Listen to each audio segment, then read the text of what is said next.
Usually, dito siya nagkakaroon ng molds. Dito sa mga gilid. Yan, tsaka dito.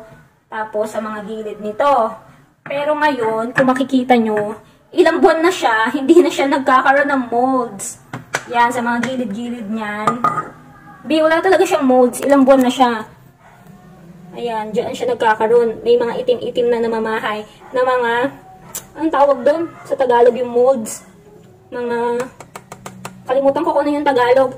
Ayan, ngayon nga, parang 3 months na to, hindi pa nagkakamolds. So, buti na lang, hindi ko tinapon. So, kung ganito nga rin yung lagayan nyo, ayun, lagyan nyo lang siya ng mineral oil. So, naranasan nyo na ba na mag-molds yan? Kasi etong organizer namin, wala pa siyang 1 month. Nagkaroon na siya ng mga itim-itim dito sa gilid.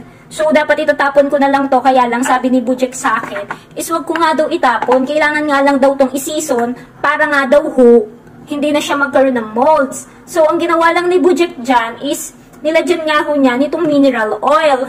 Lahat po ng gilid, nilanuhan niya ng bulak. Yan, pinunasan po niya ng mineral oil. Siyempre may molds na po yan. Ginawa niya is, sinabon po muna niya, tapos pinatuyo. After po niyang patuyuin, is nilagyan nga ho niya nitong mineral oil. Saktong-sakto nga ho, dahil meron nga ho ako nitong mineral oil, dahil ginamit ko nga ito. Nung nagkaroon ako ng impacted tutule sa aking tenga nga. Ito yung pinantunaw ko pinampalambot ko ng tutule ko. Ayun nga guys, buti na lang napanood talaga ni Bujek yung mahilig siya nung manood ng mga nagluluto. So nakita niya, sinisison yung sangkalan na kahoy para nga hindi magkaroon ng molds. Ayun, amag. Ngayon ko lang naalala ko ng Tagalog sa molds. Amag, para hindi amagin. Kasi usually nababasa and nagkakaroon ng moist tendency, magkakaroon talaga siya ng amag. So pinanood niya, ganun nga sinisison. Ganun ginawa niya, sinison niya to. So kung ganito nga rin po yung mga rack nyo, lagayan nyo ng mga toyo, suka, try nyo pong i-season sa mineral oil. Hindi ko lang po alam kung pwede sa mga cooking oil. Kasi ang na-try nga ho namin is mineral oil.